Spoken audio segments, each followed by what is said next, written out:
morning. I'm Nicola Bates and welcome to BizCamp Belfast.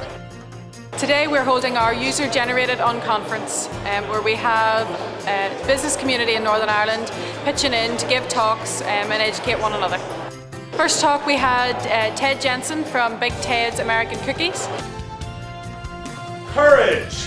Way back in caveman times, courage meant when the saber-toothed tiger attacked, you had a choice, you either fight or flee, and if you were brave, you fought. Then we had Gabe Rivera, who Skyped in from Seattle to talk about how he built TechMeme. Then we had Vivek Wadhwa, live from the World Economic Forum, telling us how Northern Ireland entrepreneurs could change the world. First of all, what the advice I give entrepreneurs is don't try to solve Silicon Valley's problems. Don't try to solve the world's problems. Solve your problems. Solve your community's problems.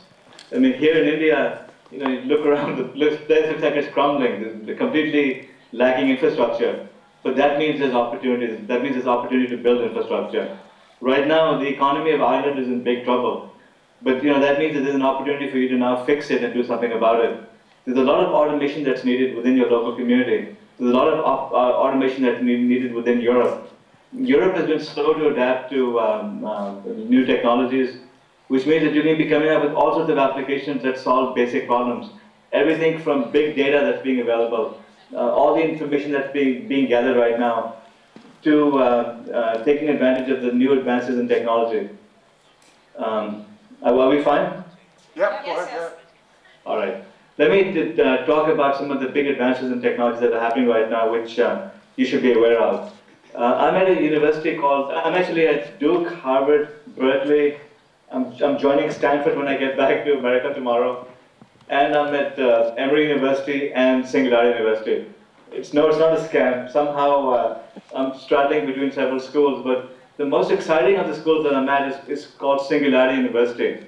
At Singularity University, we basically teach advances in technology that are going to impact the lives of billions. Most people aren't aware of the advances that have been made in many areas. What I'm going to do is I'm going to give you a 5 or 10 minute tour of these technologies and get you thinking.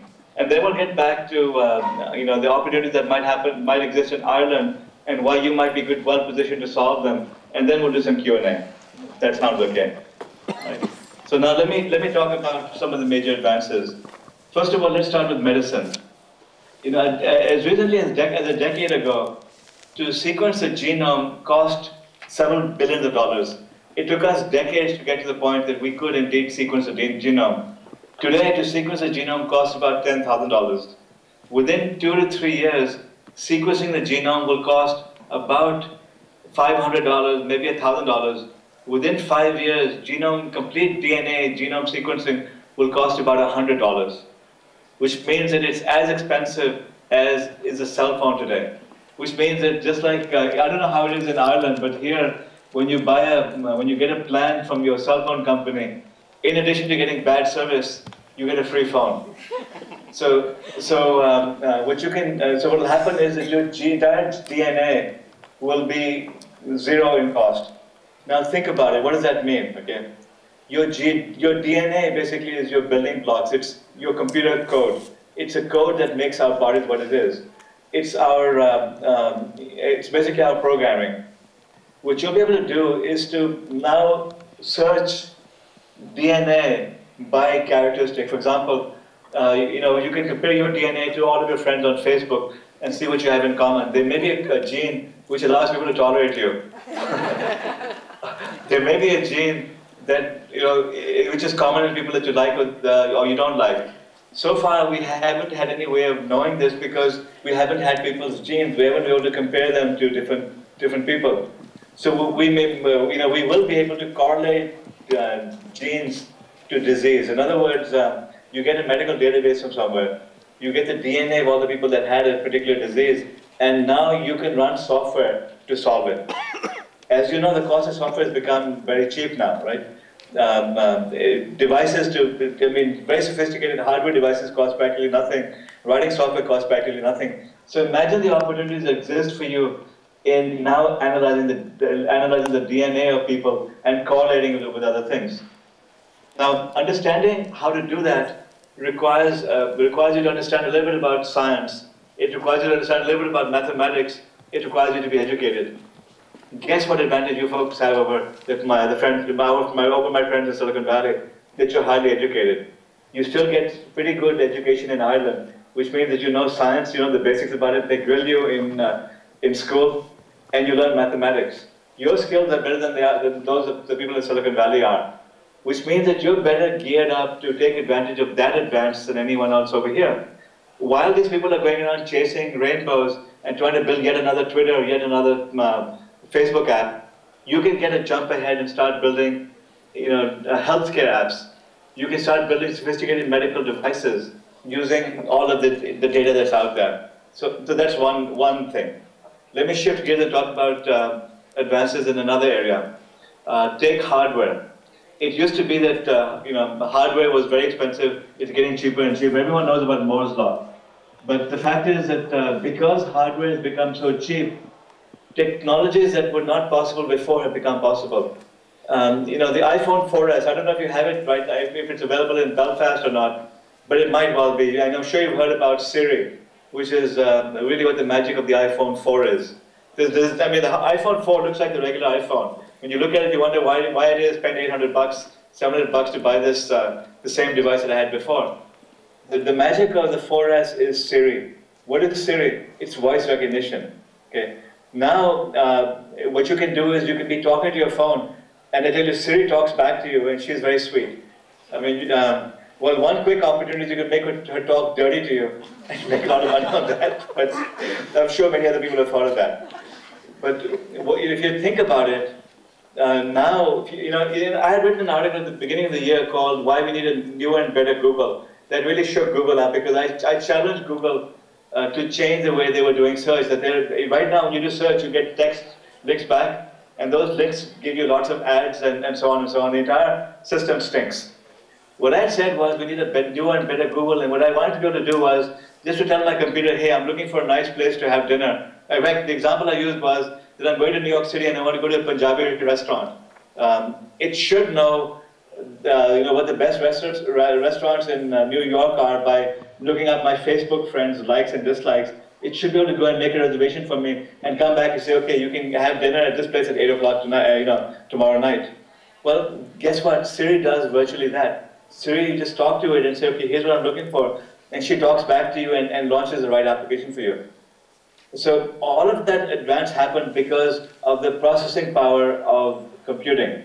Because voice recognition wasn't practical before, because it's computing intensive. Now what they do is they ship your voice up to their servers, and they can process massive amounts of data, massive amounts of information, and come back to you with intelligent things. So that's a magic that happened because of advances in hardware technology. But think about it, okay? Steve Jobs, he changed the way we use computers. Before we used to have these stupid Windows type of interfaces, the equivalent of the text links that you have on Google. What Steve did was that he got us to think about graphical UIs. And then he changed the way we interacted with our computers by inventing the mouse. Okay? He changed the way we communicate with our computers. His biggest legacy is that he is now going to change the way we talk to our computers. I'll be talking to my computer just like I'm talking to you, and the computer will be executing commands. Now, I don't know why Silicon Valley hasn't figured this out. Normally when you read TechCrunch and when you read these garbage tech blogs, you read about all these silly little products and so on, and they jump on every little fad. I don't know why they haven't understood the power of voice recognition, the fact that it's changing the paradigm. That literally what I had told I want from Google, I've gotten from Google. I've gotten now, not from Google, but from Steve. So again, and the advantage you have sitting there in Belfast is that you can now start thinking of new types of technology using voice recognition. Because I guarantee you that that's the next big thing. It's the next user interface, and there are a lot of new applications that are possible using voice recognition. So I challenge you to think beyond what you're doing and try applying voice recognition to different technologies. That'll open up a whole set of new horizons for you. Okay. Let's switch gears again. Another thing which is now possible because of computing is robotics. I'm an old guy, but when I used to watch movies, I was fascinated by these androids that would think like human beings, and these robots that could go and fetch things for us and do all these things for us. I used to watch shows like lost in space. I don't know, all of you are too young to watch that, but you had this geeky robot that you could talk to and would move around clumsily and so on. And when I was young, I used to dream about how robots would be serving us and so on. It never happened. Do you know why it didn't happen? Because the computing power required to move the limbs of these robots, to move the motors on them, was so sophisticated that you would need almost a mainframe-like device to do what these robots could do. So these androids you see in these movies, they would require processors that would require, that would fit into massive rooms and require air conditioning and massive amounts of computing power. Well, guess what? Now your little iPhone has the computing power that these mainframes used to have 30 or 40 years ago. And because of that, you can now build very sophisticated robots that really do smart things. So all the things we were thinking about 2 or 3 decades ago are possible because of the computing power. So you can take a little iPhone processor, you can take a little processor, embed it within your mechanical device, and your mechanical device can do very sophisticated voice recognition. And what's more, another thing which has become possible is artificial intelligence. Again, in my days, my days of youth, AI used to be a big thing. We used to dream about how AI would take over the world and take jobs away. It had the same handicap, that AI requires big computing. It requires massive computing power, which again your iPhone has. So now you can take AI, robotics, voice recognition, and start building all sorts of sophisticated devices. Just think about it. Think about the possibilities. I'm not talking about things that are going to be possible 10 years from now, or even 5 years from now. I'm talking about things that you can build today for a few $1,000s, which will cost a few $100s within 2 or 3 years, by the time you get your technology completed. To build any product takes 2 or 3 years, right? So by the time you perfect these technologies, the cost would have dropped to the few hundreds of dollars. Let me tell you another example of technology that's increasing exponentially, which will blow your mind. 3D printing. I can't see you folks, but I wonder how many of you have seen a 3D printer. I mean, here, oh, not here, I'm in India, but where I normally am in Silicon Valley, you have these tech shops where you can go in and you have your own design on your flash drive. You can go there and you can 3D print a very complex mechanical device. You can 3D print in metal. One of the teams at Singularity University is looking at 3D printing entire houses. In fact, there was an experiment done in the middle of the desert somewhere which had 3D printed an entire structure using sand. I haven't seen this myself, but I read that they're 3D printing organs in European universities right now. 3D printing, which seemed to be science fiction, is now possible. Within 2 or 3 years, a 3D printer will cost about what a laser printer, what a high-end color red laser printer costs right now, which means that for about $1,000, you'll be able to do 3D printing. Now, think about what that means, okay?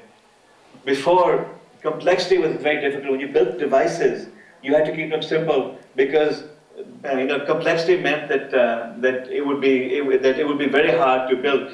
Think of a Swiss watch, okay? The elegance and the complexity of that is amazing. And this is why these clocks are so expensive. So what did we do when when technology advanced? We came up with simpler clocks. We came out with integrated circuits. We did all of these things to make the clock very simple so that manufacturing would be cheap and we could mass produce them.